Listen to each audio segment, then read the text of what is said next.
Sihir ini juga termasuk perkara yang merusak kehidupan.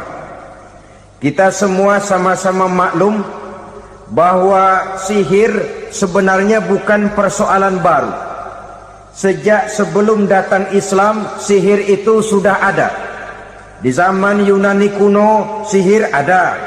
Di zaman Mesir kuno, di zaman Cina kuno, dan yang lain-lain yang serba kuno, sihir itu sudah ada.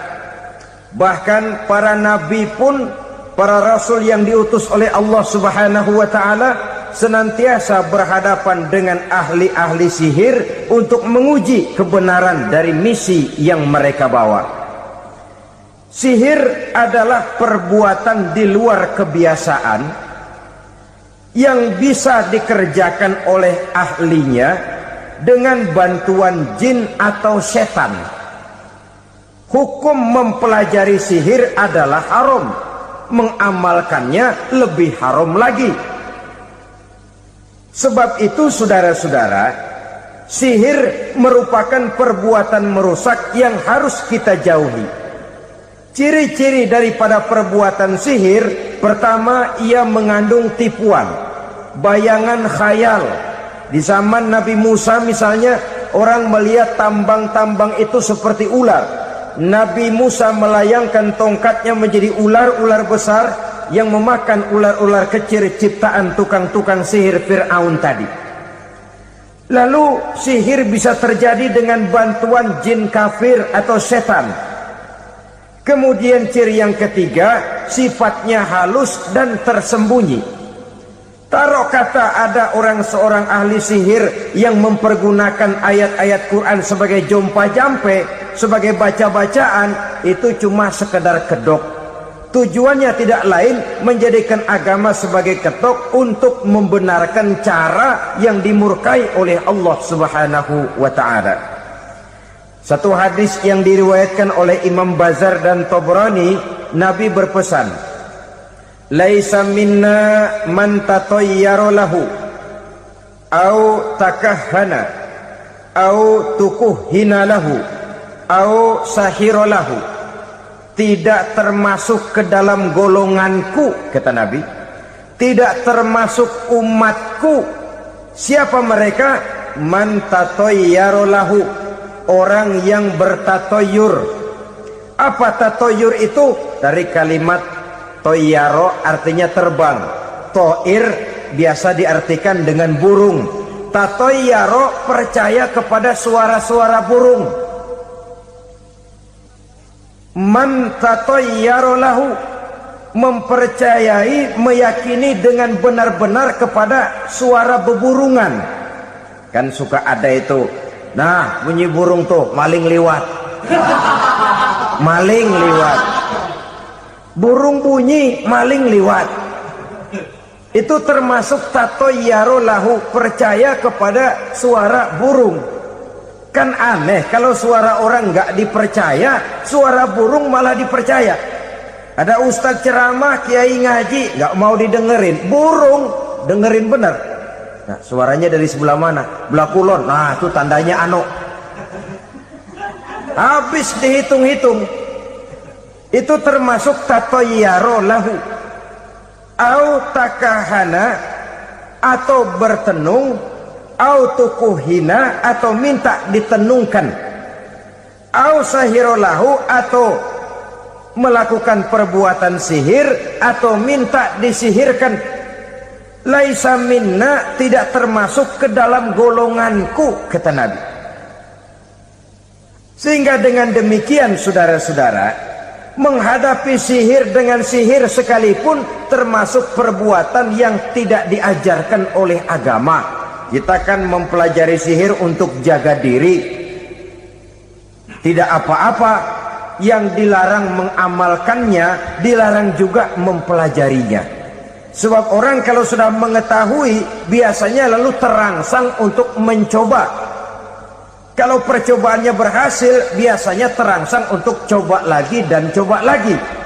Pada akhirnya ketagihan, lalu beralih menjadi profesi, apalagi itu nanti bisa mendatangkan hasil uang.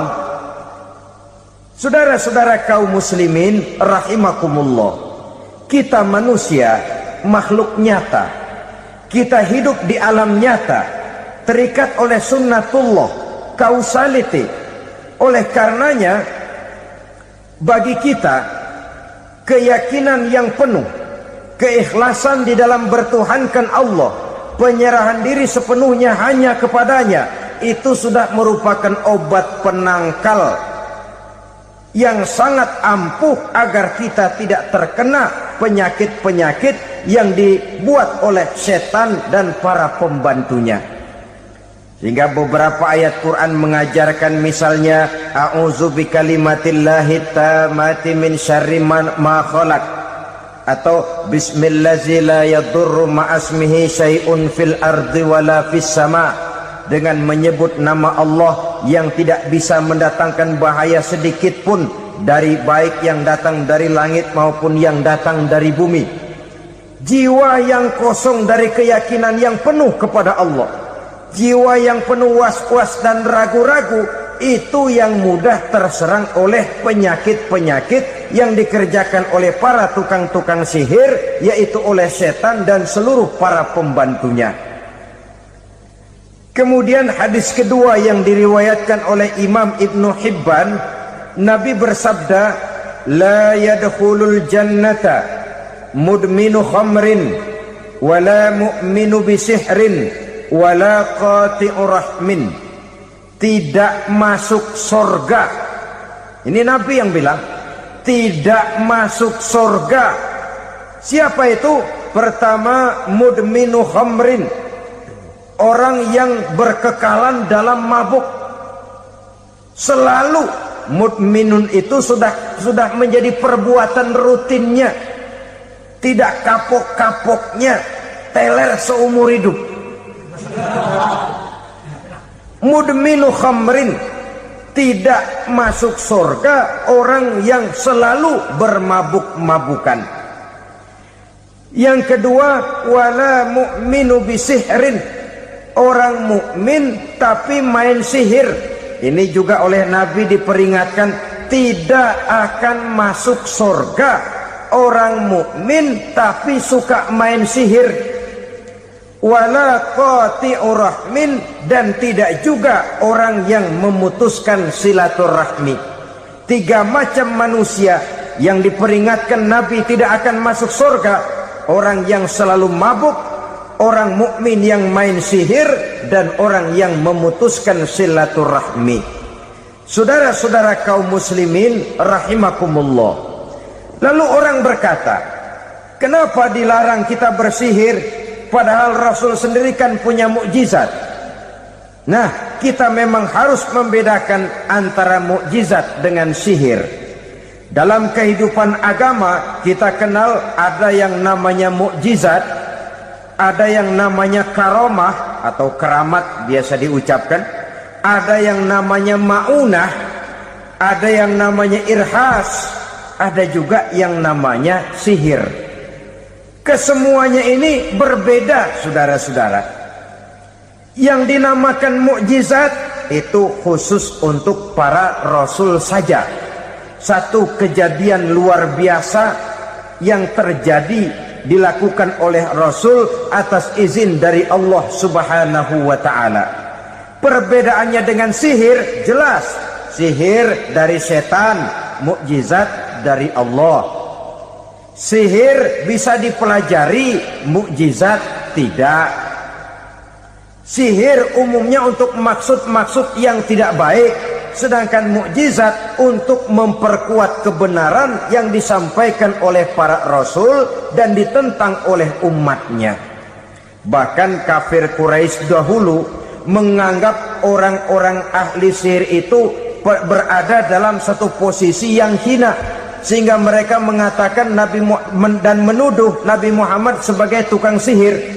Tuduhan sebagai tukang sihir adalah tuduhan yang sangat aib dan hina.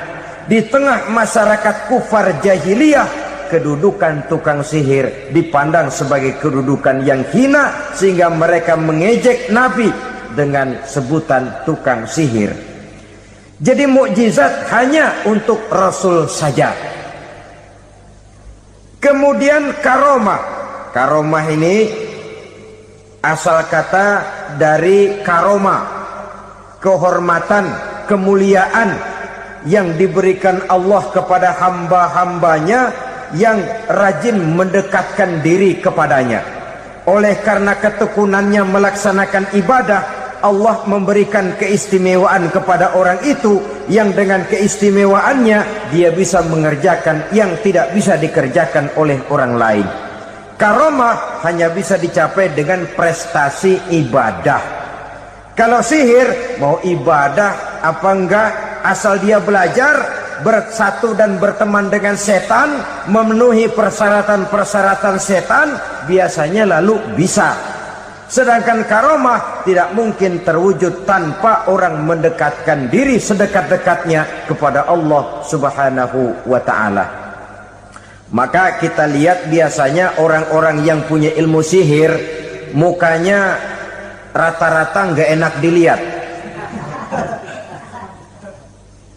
Kumuh, jauh dari air wudhu, jauh dari sujud kepada Allah, malah berteman dengan setan, menjadi pelayan-pelayannya setan. Saudara-saudara, adapun maunah, keistimewaan yang diberikan Allah kepada hamba-hambanya yang belum sampai kepada tingkat wali, tapi orang itu lebih banyak kebaikannya daripada kesalahannya. Umpamanya, saudara jalan bertiga di pinggir jalan, saudara ada pada posisi di tengah, lalu bertiga ini ketabrak mobil. Menurut perhitungan saudara mati lebih dahulu, tapi terjadi hal yang aneh, dua teman saudara mati, saudara malah cuma luka dan lecet sedikit saja.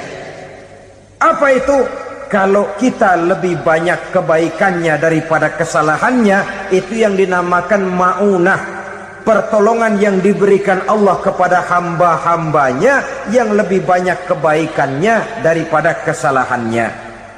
Sedangkan yang dinamakan irhas, kejadian luar biasa pada diri seseorang pada waktu dia masih kecil, yang menunjukkan tanda-tanda keistimewaannya. Itu umumnya pada para nabi pada usia kecilnya sudah ada irhas, tanda-tanda istimewa.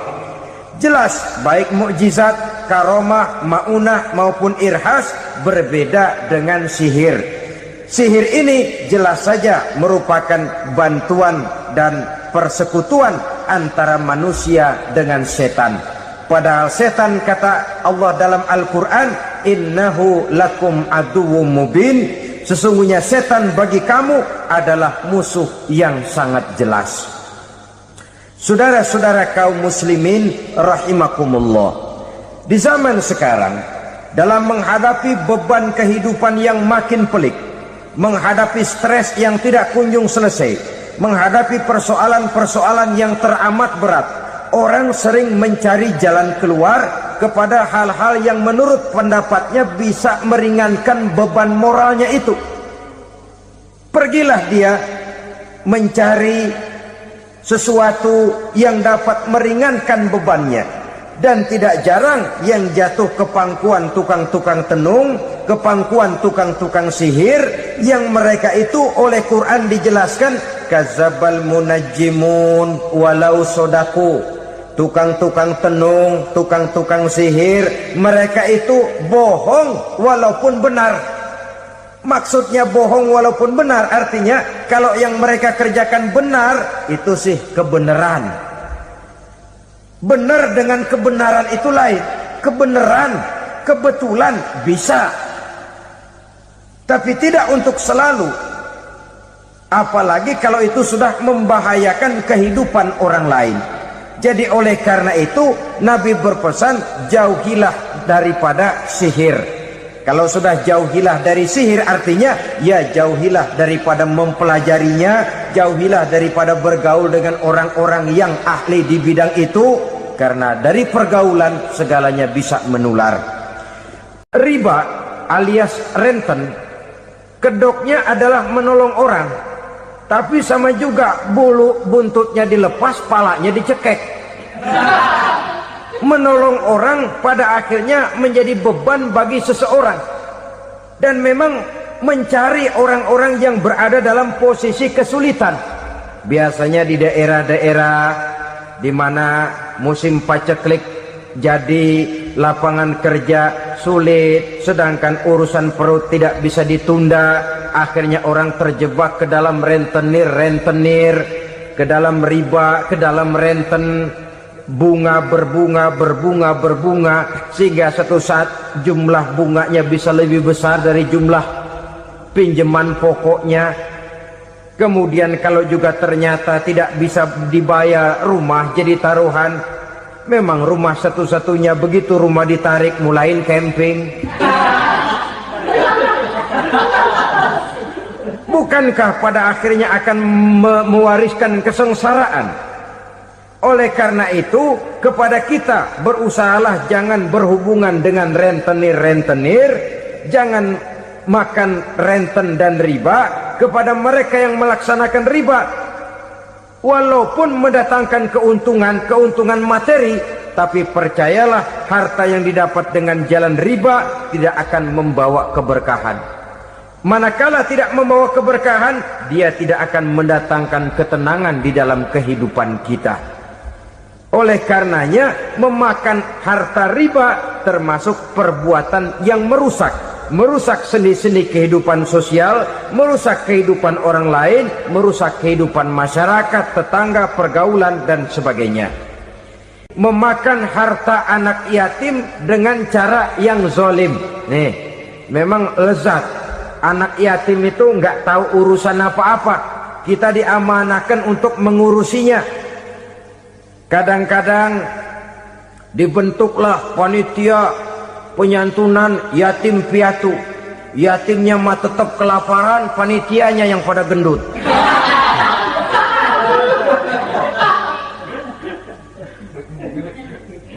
Padahal memakan harta anak yatim termasuk perbuatan dosa besar, dan menjantuni yatim merupakan perbuatan mulia. Nabi mengatakan, ana wa kafilul yatim kahataini yaumal qiyamah. Aku dan orang-orang yang menyantuni anak yatim seperti dua jari ini pada hari kiamat nanti. Dekat sekali. Jikalau ingin di hari akhir nanti dekat dengan Rasul, bersahabatlah dengan anak-anak yatim. Jadilah pengurus anak-anak yatim. Bangunlah panti-panti asuhan yatim. Pada saat bapak ibunya meninggal, kitalah yang menjadi orang tuanya. Bahkan sedemikian besar perhatian Islam terhadap anak-anak yatim ini, sehingga Quran memberikan peringatan, ara'aital ladzi yukadzibu bid-din fadzalikal ladzi yad'ul yatim wa la yahuddu ala ta'amil miskin. Tahukah kamu siapa orang yang mendustakan agama, beragama tapi dianggap dusta, salatnya dusta, puasanya dusta karena agamanya sudah berdusta. Siapa mereka? Fadzalikal ladzi yad'ul yatim, orang yang menyia-nyiakan anak yatim, wala yahuddu ala ta'amil miskin, dan tidak pernah memberi makan kepada orang-orang yang menderita kemiskinan. Menyia-nyiakan, meninggalkan anak yatim termasuk perbuatan yang divonis kita sebagai orang yang mendustakan agama. Saudara-saudara kaum muslimin rahimakumullah, maka sangat dicela mengeksploitir anak-anak yatim, menjadikan mereka sebagai kedok untuk mencari kekayaan pribadi. Tetapi jikalau ikhlas, ganjarannya sangat besar, nilai pahalanya sangat besar. Menyantuni yatim tidak hanya setahun sekali. Kalau Muharram pakai istilah lebaran yatim, dibentuklah panitia, diberilah beras, uang 45.000 rupiah, alhamdulillah. Tapi jangan lupa, si yatim tidak hidup cuma satu hari. Dia tidak hidup cuma di bulan Muharram saja. Dia hidup 12 bulan dalam setahun. Sebagaimana anak-anak yang lain, dia juga berhak punya masa depan. Dia juga berhak menikmati bangku sekolah. Dia berhak mengenyam arti dan makna pendidikan. Dia berhak membekali diri dengan ilmu dan pengetahuan, seperti halnya anak-anak yang lain. Maka kita yang diberikan keluasan oleh Allah, ingatlah itu, bersahabatlah dengan anak-anak yatim, santuni mereka.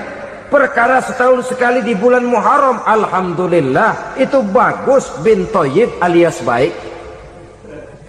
Tapi tentu dan tentu sekali lagi, si yatim tidak hanya hidup di bulan Muharram. Dia hidup 12 bulan dalam setahun, 24 jam di dalam sehari.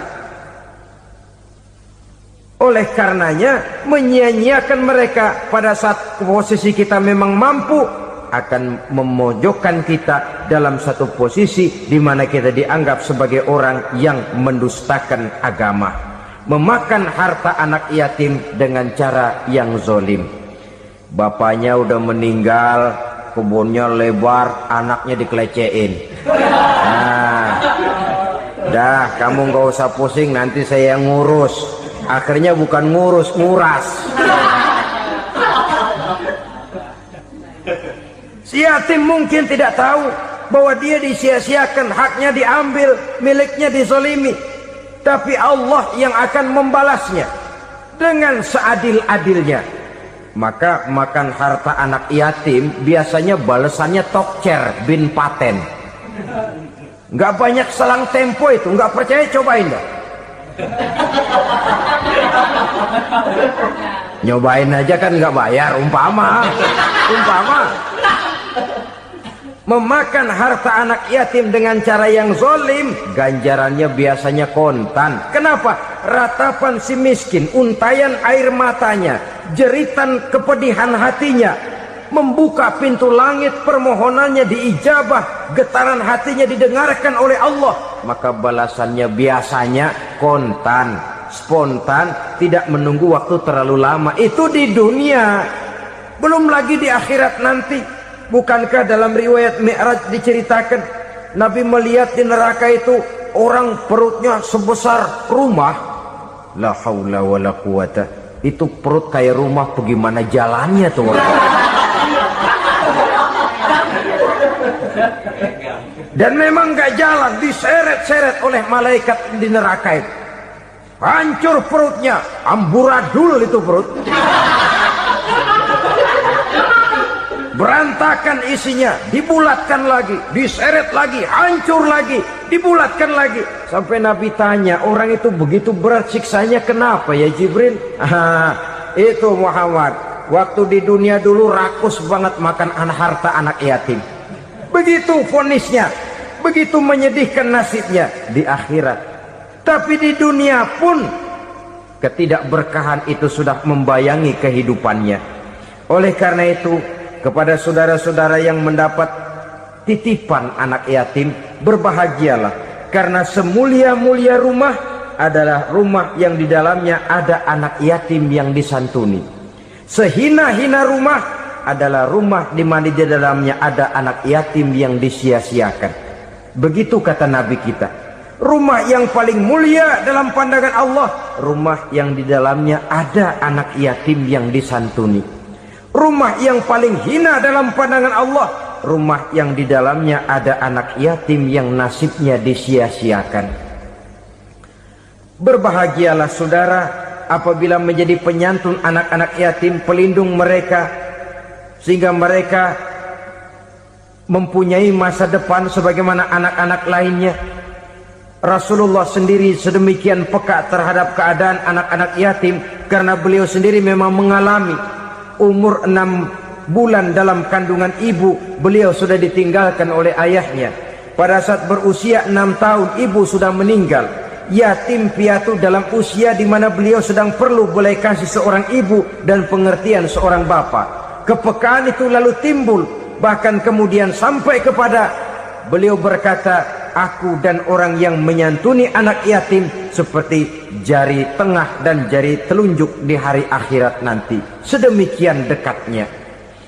Orang-orang tua bijaksana yang diceritakan di dalam Al-Quran, kalau sudah berpikir tentang anak-anaknya, pertanyaan yang paling mereka risaukan ialah, ma ta'buduna min ba'di? Anakku, kalau pada satu saat aku, ayahmu sudah tidak ada lagi di dunia ini, meninggalkan kamu semua, ma ta'buduna min ba'di? Apa yang akan kamu sembah nak? jikalau sekarang ayahmu masih mau ke masjid, masih mau melakukan rukuk dan sujud, masih beribadah menyembah Allah Subhanahu wa ta'ala, kalau orang tuamu sudah tidak ada, ma ta'buduna min ba'di, masihkah engkau mau datang ke masjid? Masihkah engkau mau rukuk dan sujud? Masihkah engkau mau menyembah Allah Subhanahu wa ta'ala? Pertanyaan ini yang dipikirkan oleh Nabi Yakub kepada putra-putranya. Pertanyaan ini yang diteruskan oleh Nabi Ibrahim kepada anak-anaknya. Pertanyaan ini yang diwariskan oleh generasi ulama salafus saleh kepada para generasi berikutnya.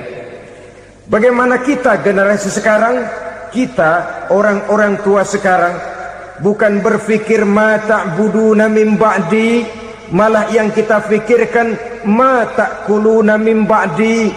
Kalau bapak tidak ada nanti kamu makan apa nak? Perkara kamu nyembah apa? Urusan nomor 18. Yang penting kamu nanti hidup bisa makan nak. Maka kita sibuk mewariskan harta kepada anak-anak kita. Kita sibuk mewariskan kebun dan tanah kepada anak-anak kita. Kita sibuk mewariskan pabrik kepada anak-anak kita, sementara kita lupa mewariskan intan yang paling mahal, mewariskan mutiara yang paling berharga, yaitu nilai iman kepada Allah Subhanahu wa ta'ala. Alangkah baiknya apabila warisan harta, warisan tanah dan kebun, warisan rumah dan pabrik didasari lebih dahulu dengan mewariskan nilai iman kepada Allah Subhanahu wa ta'ala. Sebagai orang-orang tua, kita boleh bersedih kalau anak kita tidak mengerti komputer. Kita boleh bersedih kalau anak kita tidak mengerti matematika. Kita boleh bersedih kalau anak kita tidak mengerti bahasa Inggris. Tapi sewajarnya lebih bersedihlah kita orang tua jikalau mempunyai anak yang tidak kenal Allah sebagai Tuhannya, yang kemudian tidak mau rukuk dan sujud kepada Allah Tuhannya. Itulah kemalangan yang paling malang bila kita meninggalkan generasi yang tidak bertauhid kepada Allah Subhanahu wa ta'ala. Betapapun anak kita tidak ngerti komputer, saudara, paling-paling kerugiannya cuma kerugian dunia. Masuk dia ke alam barzakh, munkar nakir tidak akan sempat tanya kau belajar komputer apa tidak. Kumpul dia di padang mahsyar, malaikat juga tidak akan tanya matematikamu nilainya berapa. Yang ditanya kau kenal Allah, kau rukuk dan sujud kepadanya, kau pernah datang ke masjid.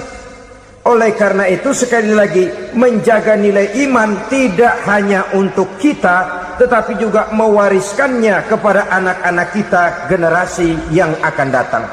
Sungguh kemalangan yang paling besar apabila kita meninggalkan anak-anak kita. Mereka kita tinggalkan lemah ekonominya, itu tidak baik.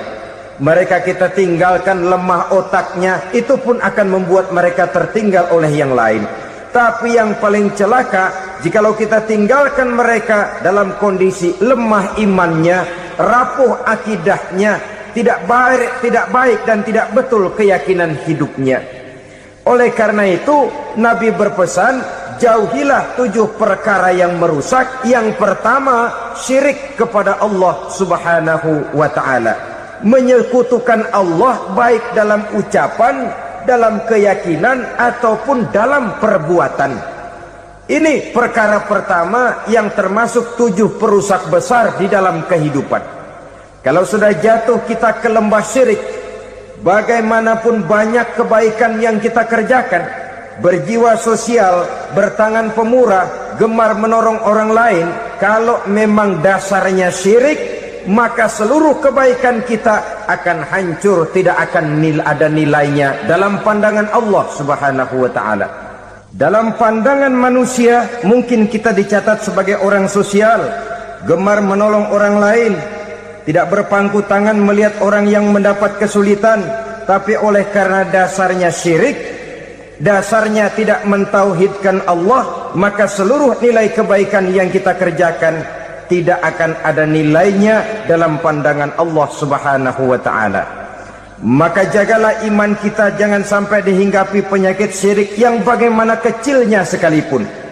Sekali lagi, baik syirik dalam bentuk ucapan, syirik dalam bentuk keyakinan, sampai kepada syirik dalam bentuk perbuatan, kita berhindar kepada sifat-sifat yang sedemikian itu. Karena apa? Dalam satu ayat Quran Allah Subhanahu wa taala menjelaskan, innallaha la yaghfiru ayyushraka bih wa yaghfiru ma duna dzalika liman yasha. Allah tidak akan memberi ampun kepada orang-orang yang menyekutukannya, tapi Allah masih mau memberikan ampun kepada dosa-dosa yang selain itu bagi orang-orang yang dikehendakinya. Dosa selain syirik, apabila kita bertaubat, Allah masih mau mengampuni.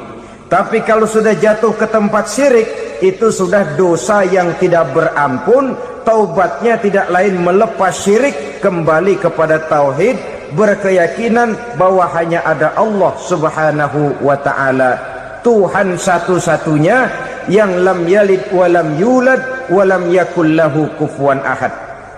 Tidak beranak, tidak pula diperanakkan, dan tidak satupun yang dapat menyerupai Tuhan Allah Subhanahu wa ta'ala.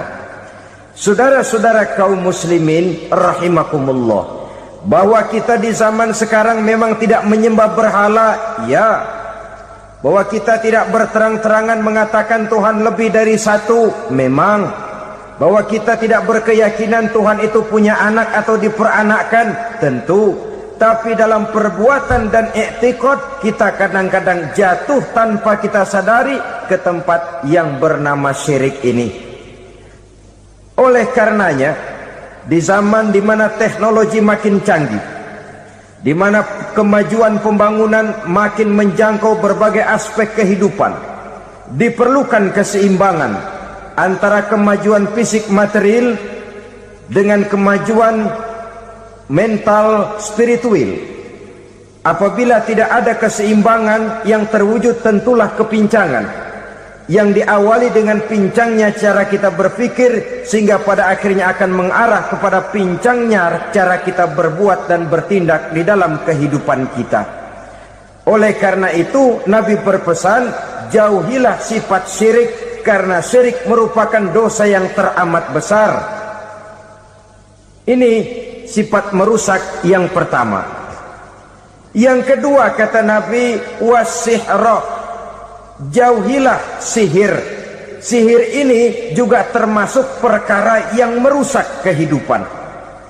Kita semua sama-sama maklum bahwa sihir sebenarnya bukan persoalan baru. Sejak sebelum datang Islam, sihir itu sudah ada. Di zaman Yunani kuno, sihir ada.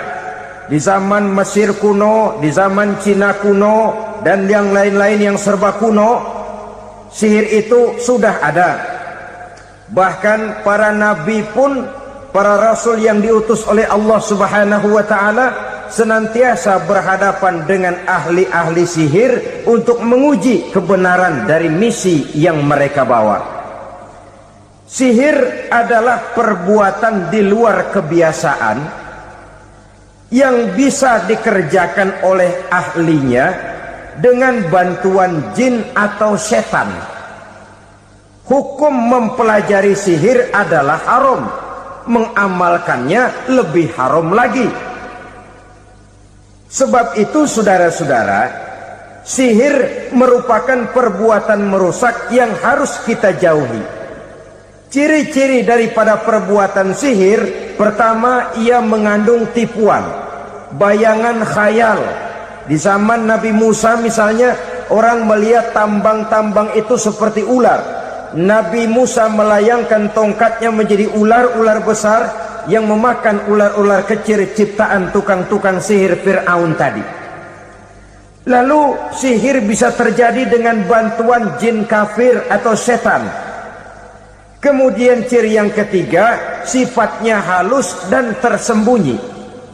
Taruh kata ada seorang ahli sihir yang mempergunakan ayat-ayat Quran sebagai jompa-jampe, sebagai baca-bacaan, itu cuma sekedar kedok. Tujuannya tidak lain menjadikan agama sebagai ketok untuk membenarkan cara yang dimurkai oleh Allah Subhanahu wa ta'ala. Satu hadis yang diriwayatkan oleh Imam Bazar dan Tabrani, Nabi berpesan, "Laisa minna man tatayyara lahu au takahhana au tukuhhina lahu au sahira lahu." Tidak termasuk ke dalam golonganku, kata Nabi, tidak termasuk umatku. Siapa mereka? Man tatayyara lahu, orang yang bertatoyur. Apa tatoyur itu? Dari kalimat toyaro, artinya terbang.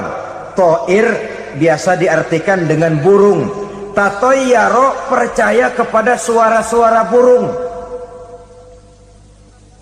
Man tatayyara lahu, mempercayai, meyakini dengan benar-benar kepada suara beburungan.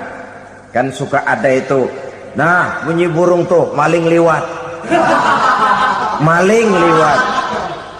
Burung bunyi, maling liwat. Itu termasuk tatayyara lahu, percaya kepada suara burung. Kan aneh kalau suara orang nggak dipercaya, suara burung malah dipercaya. Ada ustadz ceramah, kiai ngaji, nggak mau didengerin, burung dengerin bener. Nah, suaranya dari sebelah mana? Belah kulon. Nah, itu tandanya anu. Habis dihitung-hitung. Itu termasuk tatayyara lahu.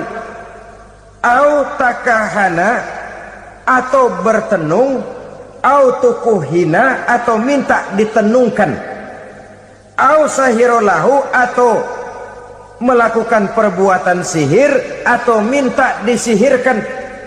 Laisa minna, tidak termasuk ke dalam golonganku, kata Nabi. Sehingga dengan demikian, saudara-saudara, menghadapi sihir dengan sihir sekalipun termasuk perbuatan yang tidak diajarkan oleh agama. Kita kan mempelajari sihir untuk jaga diri, tidak apa-apa. Yang dilarang mengamalkannya, dilarang juga mempelajarinya. Sebab orang kalau sudah mengetahui, biasanya lalu terangsang untuk mencoba. Kalau percobaannya berhasil, biasanya terangsang untuk coba lagi dan coba lagi. Pada akhirnya ketagihan, lalu beralih menjadi profesi, apalagi itu nanti bisa mendatangkan hasil uang. Saudara-saudara kaum muslimin rahimakumullah, kita manusia makhluk nyata, kita hidup di alam nyata, terikat oleh sunnatullah, causality.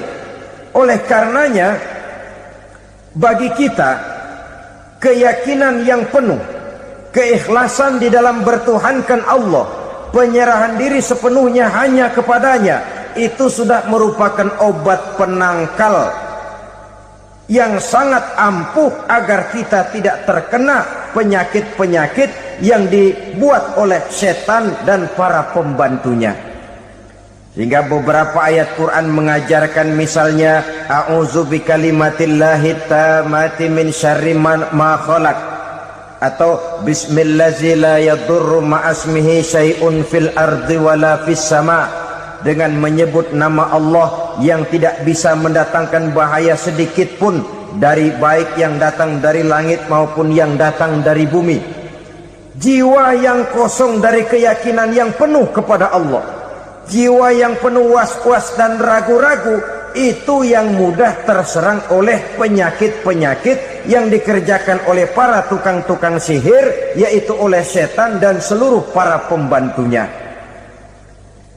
Kemudian hadis kedua yang diriwayatkan oleh Imam Ibnu Hibban, Nabi bersabda, la yadkhulul jannata mudminu khamrin wala mu'minu bisihrin wala qati'u rahmin.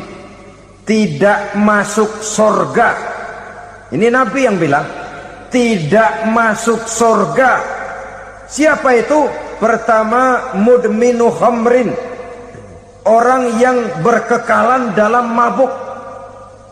Selalu mudminun itu sudah menjadi perbuatan rutinnya, tidak kapok-kapoknya, teler seumur hidup. Mudminu khamrin, tidak masuk surga orang yang selalu bermabuk-mabukan. Yang kedua, wala mu'minu bisihrin, orang mukmin tapi main sihir. Ini juga oleh Nabi diperingatkan, tidak akan masuk surga orang mukmin tapi suka main sihir. Wala qati'u rahmin, dan tidak juga orang yang memutuskan silaturahmi.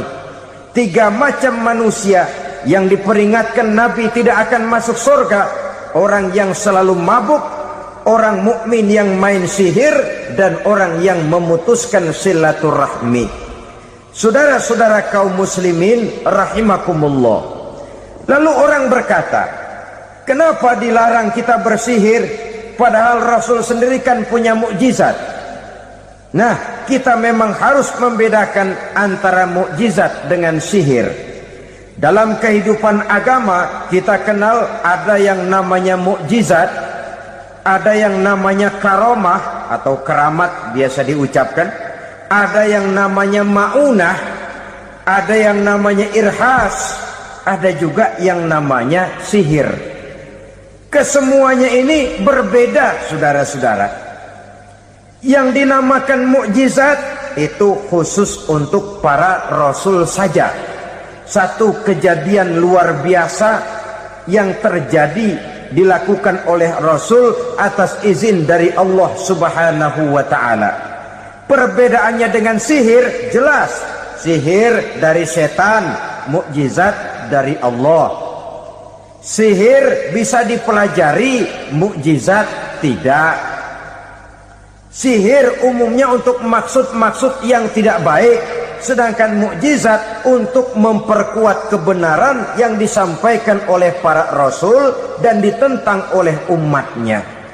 Bahkan kafir Quraisy dahulu menganggap orang-orang ahli sihir itu berada dalam satu posisi yang hina, sehingga mereka mengatakan dan menuduh Nabi Muhammad sebagai tukang sihir. Tuduhan sebagai tukang sihir adalah tuduhan yang sangat aib dan hina. Di tengah masyarakat kufar jahiliyah, kedudukan tukang sihir dipandang sebagai kedudukan yang hina, sehingga mereka mengejek Nabi dengan sebutan tukang sihir. Jadi mukjizat hanya untuk Rasul saja. Kemudian karomah.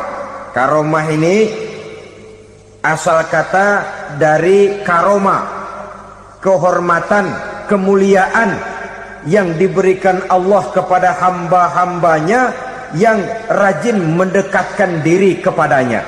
Oleh karena ketekunannya melaksanakan ibadah, Allah memberikan keistimewaan kepada orang itu, yang dengan keistimewaannya dia bisa mengerjakan yang tidak bisa dikerjakan oleh orang lain. Karomah hanya bisa dicapai dengan prestasi ibadah. Kalau sihir, mau ibadah apa enggak, asal dia belajar, bersatu dan berteman dengan setan, memenuhi persyaratan-persyaratan setan, biasanya lalu bisa. Sedangkan karomah tidak mungkin terwujud tanpa orang mendekatkan diri sedekat-dekatnya kepada Allah Subhanahu wa ta'ala. Maka kita lihat biasanya orang-orang yang punya ilmu sihir, mukanya rata-rata nggak enak dilihat. Kumuh, jauh dari air wudhu, jauh dari sujud kepada Allah, malah berteman dengan setan, menjadi pelayan-pelayannya setan. Saudara-saudara, adapun maunah, keistimewaan yang diberikan Allah kepada hamba-hambanya yang belum sampai kepada tingkat wali, tapi orang itu lebih banyak kebaikannya daripada kesalahannya. Umpamanya, saudara jalan bertiga, di pinggir jalan, saudara ada pada posisi di tengah, lalu bertiga ini ketabrak mobil. Menurut perhitungan saudara mati lebih dahulu, tapi terjadi hal yang aneh, dua teman saudara mati, saudara malah cuma luka dan lecet sedikit saja. Apa itu? kalau kita lebih banyak kebaikannya daripada kesalahannya, itu yang dinamakan ma'unah, pertolongan yang diberikan Allah kepada hamba-hambanya yang lebih banyak kebaikannya daripada kesalahannya. Sedangkan yang dinamakan irhas, kejadian luar biasa pada diri seseorang pada waktu dia masih kecil, yang menunjukkan tanda-tanda keistimewaannya. Itu umumnya pada para nabi pada usia kecilnya sudah ada irhas, tanda-tanda istimewa. Jelas baik mukjizat, karomah, maunah maupun irhas berbeda dengan sihir. Sihir ini jelas saja merupakan bantuan dan persekutuan antara manusia dengan setan.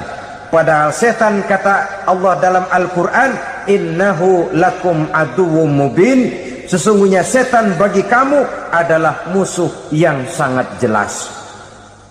Saudara-saudara kaum muslimin rahimakumullah, di zaman sekarang dalam menghadapi beban kehidupan yang makin pelik, menghadapi stres yang tidak kunjung selesai, menghadapi persoalan-persoalan yang teramat berat, orang sering mencari jalan keluar kepada hal-hal yang menurut pendapatnya bisa meringankan beban moralnya itu. Pergilah dia mencari sesuatu yang dapat meringankan bebannya.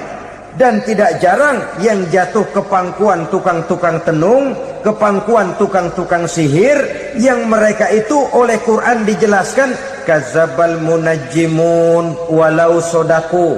Tukang-tukang tenung, tukang-tukang sihir, mereka itu bohong walaupun benar. Maksudnya bohong walaupun benar, artinya kalau yang mereka kerjakan benar, itu sih kebenaran. Benar dengan kebenaran itu lain. Kebenaran, kebetulan bisa, tapi tidak untuk selalu. Apalagi kalau itu sudah membahayakan kehidupan orang lain. Jadi oleh karena itu Nabi berpesan, jauhilah daripada sihir. Kalau sudah jauhilah dari sihir, artinya ya jauhilah daripada mempelajarinya, jauhilah daripada bergaul dengan orang-orang yang ahli di bidang itu, karena dari pergaulan segalanya bisa menular. Baiklah saudara, ini yang kedua.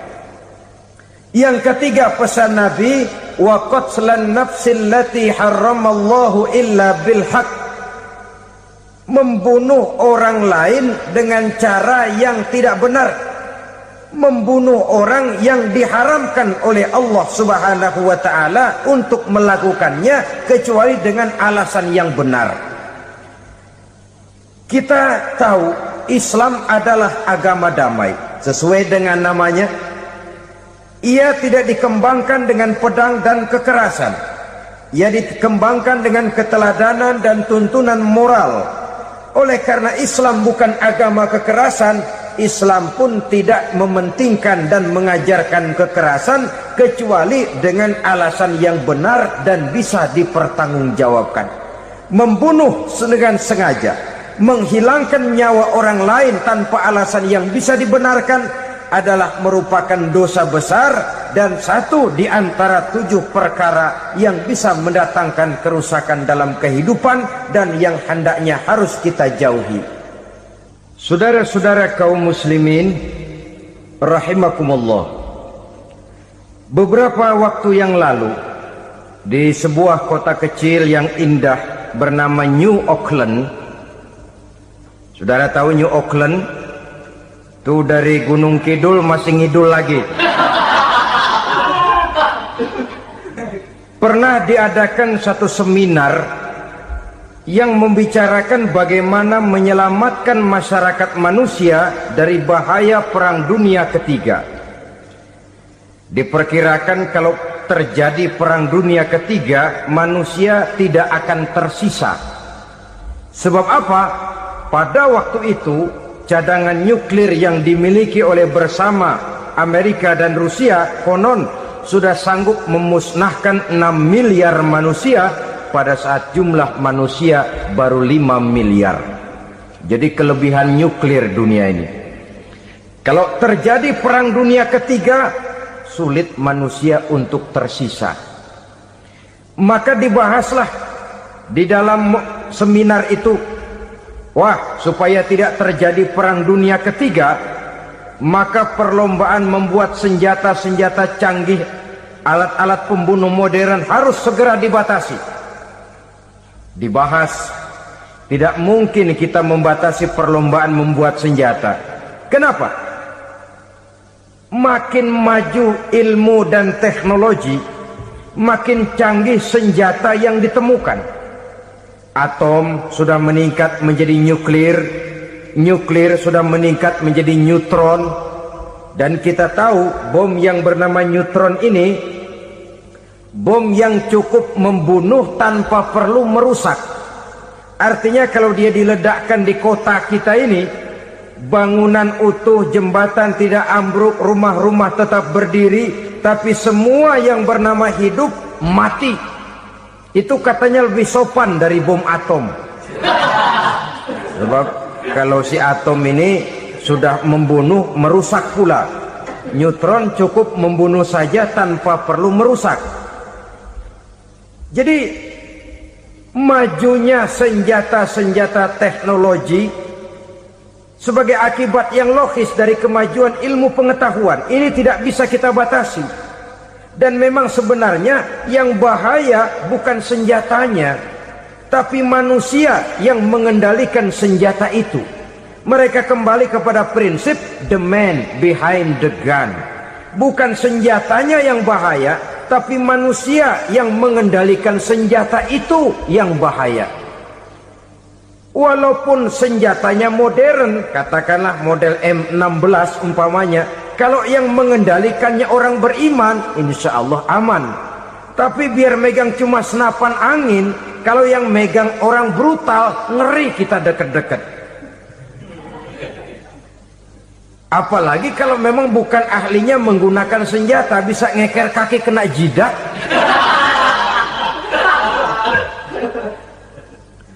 Mereka kembali kepada prinsip lama yang tetap baru.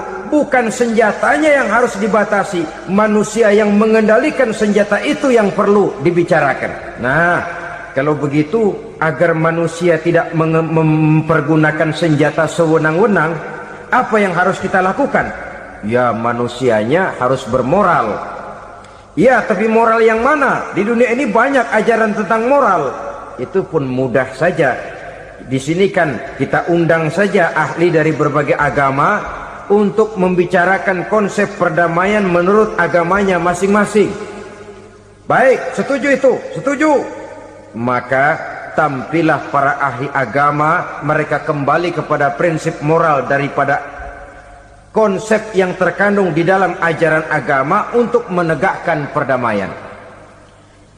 Mula-mula naiklah ahli dari agama Hindu, dibacakan konsep perdamaian menurut ajaran agama Hindu, bahwa untuk damai manusia harus meninggalkan nafsu keduniaannya, menempuh samsara dan sebagainya untuk mencapai nirwana, menjauhi kemegahan dan kemewahan dunia. Ini lalu dibahas, rasanya juga tidak mungkin ini. Kemudian dari agama Nasrani, bahwa untuk damai manusia harus menciptakan sifat kasih sayang. Kalau ditampar pipi kiri, berikan pipi yang kanan. Kalau diberikan selendang, berikan baju. Nanti orang kasihan, lalu dia tidak akan nampar lagi. Ketika ini dibahas, ternyata rasanya pun tidak mungkin bisa diterima. Karena apa? Di zaman sekarang orang ditampar pipi kiri, dikasih pipi kanan. Bukan kasihan, gemes. Damai belum tentu, bonyok udah jelas. Lalu ketika dibacakan konsep perdamaian menurut Quran, di mana disampaikan ayat wa jazaa'u sayyi'atin sayyi'atun misluha faman afa wa aslaha fa ajruhu 'ala Allah. Balasan terhadap satu kejahatan adalah kejahatan yang seimbang, tetapi barang siapa yang memberi maaf dan mencari jalan damai, itulah yang terbaik dan akan mendapat pahala dari Allah Subhanahu wa ta'ala. Kamu tidak salah ditampar pipi kirimu, tampar lagi pipi kirinya sekeras dia menampar pipi kirimu. Nanti orang tidak mau menampar kita karena dia tahu kalau dia tampar kita, dia akan menderita tamparan sekeras dia menampar kita. Akan terjadilah prinsip saling hormat menghormati, tidak saling ganggu, tidak saling usil, tidak saling jahil. Atas dasar ini perdamaian bisa ditegakkan. Mereka bisa menerima konsep ini, tapi kemudian seminar ditutup tanpa satu keputusan resmi. Kenapa? Terus terang mereka kagum dengan konsep Islam, tapi sentimen lama terhadap nilai-nilai Islam telah menutup mata mereka untuk menerima kebenaran dari ajaran Al-Quranul Karim. Saudara-saudara kaum muslimin rahimakumullah, kembali kita kepada persoalan pokok. Roh adalah dari Allah. Dia akan kembali kepada Allah, milik mutlak dari Allah. Tidak pantas kita merampasnya dari orang lain. Tidak wajar kita menghilangkannya tanpa alasan yang dibenarkan oleh agama. Di zaman sekarang, akibat persaingan hidup yang makin tajam, lapangan kerja yang makin sulit, tensi ekonomi yang makin tinggi, atau karena nilai moral yang makin rendah, atau juga karena rapuhnya pegangan orang kepada agama, nyawa rasanya sudah sedemikian murahnya. Berbagai kasus membuat berdiri bulu roma kita. Ada mayit, ada manusia dipotong 6, dicincang macam kambing. Ada yang dipotong 5, ada yang dipotong 13, dikardusin, dibuang ke tempat sampah. Inna lillahi wa inna ilaihi raji'un. Gejala apa ini? Kanibalisme. Manusia sudah demikian sadisnya, manusia sudah sedemikian buasnya, sehingga sesama manusia diperlakukan seperti hewan. Padahal hewan sendiri belum pernah macan makan macan, bagaimanapun buasnya macan. Belum pernah serigala memakan serigala, bagaimanapun brutalnya serigala. Tetapi manusia makan manusia di zaman sekarang kadang jadi kenyataan dalam kehidupan kita. Kadang persoalannya remeh saja. Soal uang 200 perak, pisau bicara, nyawa melayang. Soal rokok sebatang, celurit bicara, nyawa melayang. Soal-soal yang sama sekali tidak prinsip, begitu mudah kita menghilangkan nyawa orang lain. Padahal Nabi pernah memperingatkan, apabila dua orang muslim sudah berkelahi dan berbunuh-bunuhan, al-qatil wal maktul finnar, yang membunuh dan yang terbunuh dua-duanya neraka. Sahabat heran, ya Rasul, kalau yang terbunuh, kalau yang membunuh masuk neraka itu sih wajar, tapi yang terbunuh kenapa neraka juga? Beliau menjawab, dua-duanya sudah punya niat untuk saling membunuh. Niatnya itu yang diponten. Yang terbunuh cuman lagi apes aja, keduluan dia. Umpama tidak terbunuh, pasti dia yang akan membunuh. Oleh karenanya al-qatil wal maktul, yang membunuh dan yang dibunuh finnar, dua-duanya masuk ke dalam neraka. Islam menghormati kehidupan. Tidak hanya terbatas kepada sesama muslim, orang-orang yang berlainan agama pun yang mau hidup berukun, damai, berdampingan dengan umat Islam, jiwa mereka, darah mereka dilindungi oleh nilai-nilai Islam yang disebut dengan kafir zimmi ini. Mengganggu mereka sama saja dengan mengganggu aku, kata Nabi. Jadi oleh karena itu, sayangilah sesama. Kehidupan adalah anugerah Allah, bukan wewenang kita untuk mencabutnya dari orang lain, bukan wewenang kita untuk merampas dan menghilangkannya dari orang lain. Apa yang tidak enak terjadi pada diri kita, begitu pula lah apabila terjadi pada diri orang lain. Sehingga Nabi mengatakan, la yu'minu ahadukum hatta yuhibba li akhihi ma yuhibbu li nafsihi. Belum dikatakan beriman seseorang kamu apabila dia belum mencintai saudaranya seperti ia mencintai dirinya sendiri. Apa yang enak dirasakan oleh orang lain, enak juga dirasakan oleh dia. Mengukur orang lain dengan diri sendiri. Kalau orang lain tanpa salah saya fitnah, kalau saya tanpa salah difitnah orang, enak apa enggak? Enggak, orang lain juga begitu. Kalau orang lain tanpa salah saya tempeleng kepalanya, enak apa tidak? Tidak. Orang lain juga begitu. Yang tidak enak terjadi pada diri kita, tentu tidak enak juga kalau terjadi pada orang lain. Mengukur orang lain dengan diri sendiri, sehingga tidak timbul sifat egois, tidak menari di atas bangkai orang lain, tidak mendirikan kebahagiaan di atas untayan air mata orang lain. Sehingga dengan demikian saudara-saudara, dia bisa menghormati kehidupan, menghormati orang lain sebagaimana dia ingin dihormati. Inilah perbuatan ketiga yang merusak, membunuh orang lain dengan yang diharamkan Allah tanpa alasan yang benar. Yang ketiga. Kemudian yang keempat, perbuatan merusak wa aklar riba, makan riba. Hidup adalah tolong menolong. Bahasa kerennya take and give katanya. Saling memberi dan saling menerima. Nabi mengajarkan man kuraba kurbatan min kurabid dunya karaballahu lahu kurbatan min kurabi yaumal qiyamah. Wallahu fi aunil abdi madamal abdu fi auni akhihi. Siapa yang meringankan beban dari beban-beban yang dirita seseorang di dalam kehidupan dunia, Allah akan meringankan bebannya daripada beban-beban yang harus dipikulnya di hari kiamat nanti. Wallahu fi aunil abdi madamal abdu fi auni akhihi.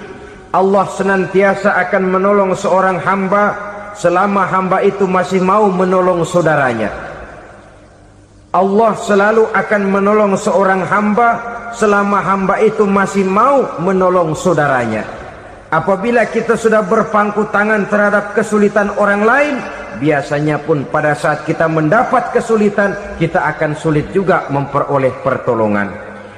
Nah, riba alias renten, kedoknya adalah menolong orang, tapi sama juga bulu buntutnya dilepas, palanya dicekek. Menolong orang pada akhirnya menjadi beban bagi seseorang. Dan memang mencari orang-orang yang berada dalam posisi kesulitan, biasanya di daerah-daerah di mana musim paceklik, jadi lapangan kerja sulit, sedangkan urusan perut tidak bisa ditunda. Akhirnya orang terjebak ke dalam rentenir, ke dalam riba, ke dalam renten. Bunga berbunga, sehingga satu saat jumlah bunganya bisa lebih besar dari jumlah pinjaman pokoknya. Kemudian kalau juga ternyata tidak bisa dibayar, rumah jadi taruhan. Memang rumah satu-satunya, begitu rumah ditarik mulain camping. Bukankah pada akhirnya akan mewariskan kesengsaraan? Oleh karena itu, kepada kita berusahalah jangan berhubungan dengan rentenir, jangan makan renten dan riba. Kepada mereka yang melaksanakan riba, walaupun mendatangkan keuntungan materi, tapi percayalah harta yang didapat dengan jalan riba tidak akan membawa keberkahan. Manakala tidak membawa keberkahan, dia tidak akan mendatangkan ketenangan di dalam kehidupan kita. Oleh karenanya, memakan harta riba termasuk perbuatan yang merusak sendi-sendi kehidupan sosial, merusak kehidupan orang lain, merusak kehidupan masyarakat, tetangga, pergaulan dan sebagainya. Yang kelima, wa akla malil yatim, memakan harta anak yatim dengan cara yang zalim. Nih, memang lezat. Anak yatim itu nggak tahu urusan apa-apa. Kita diamanahkan untuk mengurusinya. Kadang-kadang dibentuklah panitia penyantunan yatim piatu. Yatimnya mah tetap kelaparan, panitianya yang pada gendut.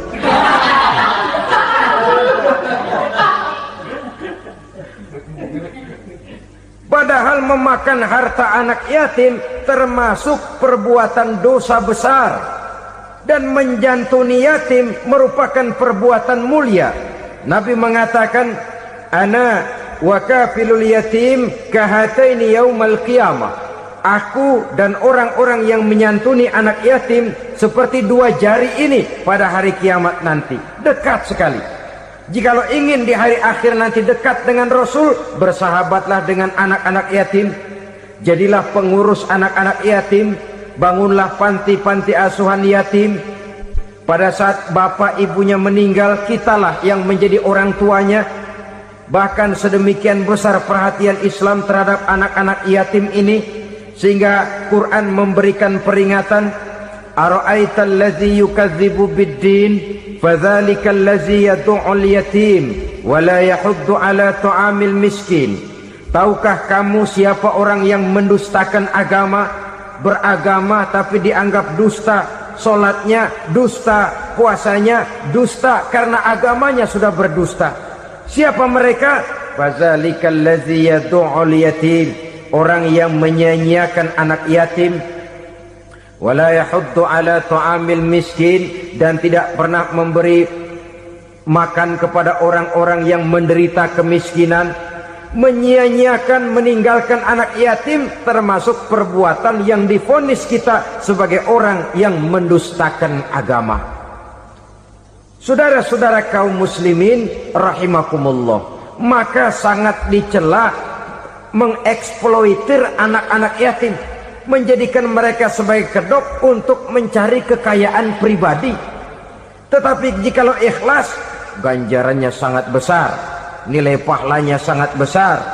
Menyantuni yatim tidak hanya setahun sekali. Kalau Muharram pakai istilah lebaran yatim, dibentuklah panitia, diberilah beras, uang 45.000 rupiah, alhamdulillah. Tapi jangan lupa, si yatim tidak hidup cuma satu hari.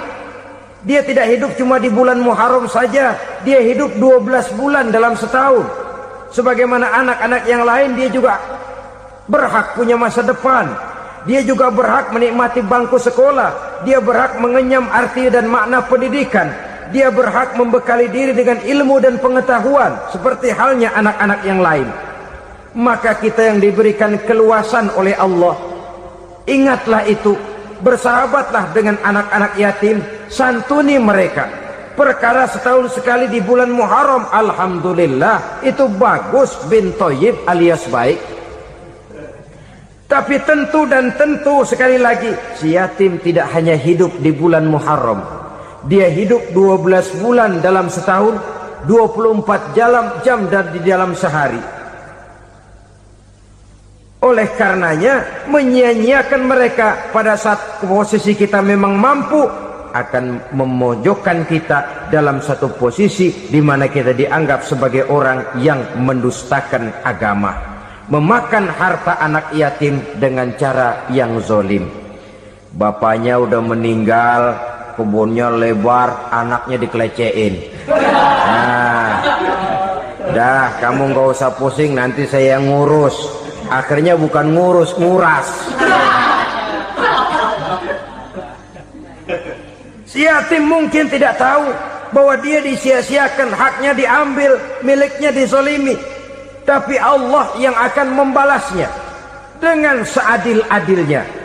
Maka makan harta anak yatim biasanya balasannya tokcer bin paten.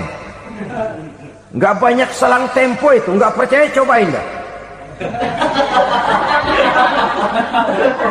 Nyobain aja kan nggak bayar, umpama.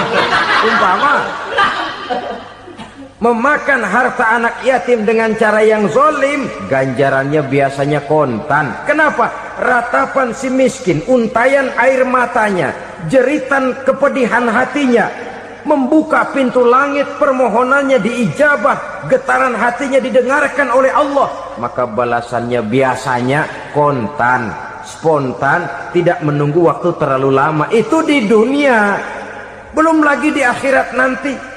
Bukankah dalam riwayat Mi'raj diceritakan Nabi melihat di neraka itu orang perutnya sebesar rumah. La haula wala quwata. Itu perut kayak rumah, bagaimana jalannya tuh orang? Dan memang gak jalan, diseret-seret oleh malaikat di neraka itu. Hancur perutnya, amburadul itu perut. Berantakan isinya, dibulatkan lagi, diseret lagi, hancur lagi, dibulatkan lagi. Sampai Nabi tanya, orang itu begitu berat siksanya kenapa ya Jibril? Itu Muhammad, waktu di dunia dulu rakus banget makan harta anak yatim. Begitu vonisnya, begitu menyedihkan nasibnya di akhirat. Tapi di dunia pun ketidakberkahan itu sudah membayangi kehidupannya. Oleh karena itu, kepada saudara-saudara yang mendapat titipan anak yatim, berbahagialah, karena semulia-mulia rumah adalah rumah yang di dalamnya ada anak yatim yang disantuni. Sehina-hina rumah adalah rumah di mana di dalamnya ada anak yatim yang disia-siakan. Begitu kata Nabi kita. Rumah yang paling mulia dalam pandangan Allah, rumah yang di dalamnya ada anak yatim yang disantuni. Rumah yang paling hina dalam pandangan Allah, rumah yang di dalamnya ada anak yatim yang nasibnya disia-siakan. Berbahagialah saudara apabila menjadi penyantun anak-anak yatim, pelindung mereka, sehingga mereka mempunyai masa depan sebagaimana anak-anak lainnya. Rasulullah sendiri sedemikian peka terhadap keadaan anak-anak yatim, karena beliau sendiri memang mengalami umur 6 bulan dalam kandungan ibu, beliau sudah ditinggalkan oleh ayahnya. Pada saat berusia 6 tahun ibu sudah meninggal. Yatim piatu dalam usia di mana beliau sedang perlu belas kasih seorang ibu dan pengertian seorang bapak.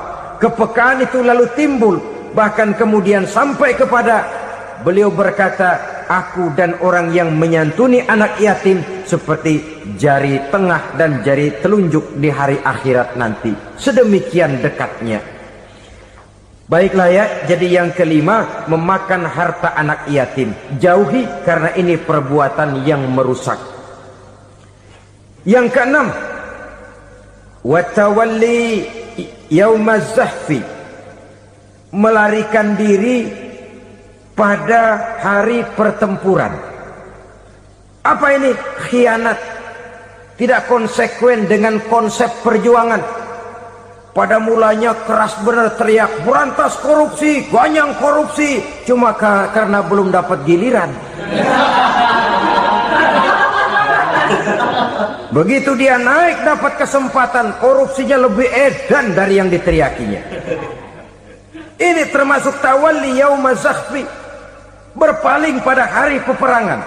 Di saat menghadapi musuh, kalau belum kelihatan musuh, teriaknya nyaring bener. Jangan takut, demi kebenaran sampai titik darah yang paling penghabisan. Musuh belum kelihatan. Begitu musuh sudah kelihatan, paling dulu lari ke belakang. Kalau diajak berjuang ada saja alasannya. Sehingga Quran memberikan peringatan kepada kita semua. Mengapa kamu ini berat? Kalau sudah diajak berjuang di jalan Allah, kakimu seperti terhunjam berakar di perut bumi. Berat untuk melangkah berjuang.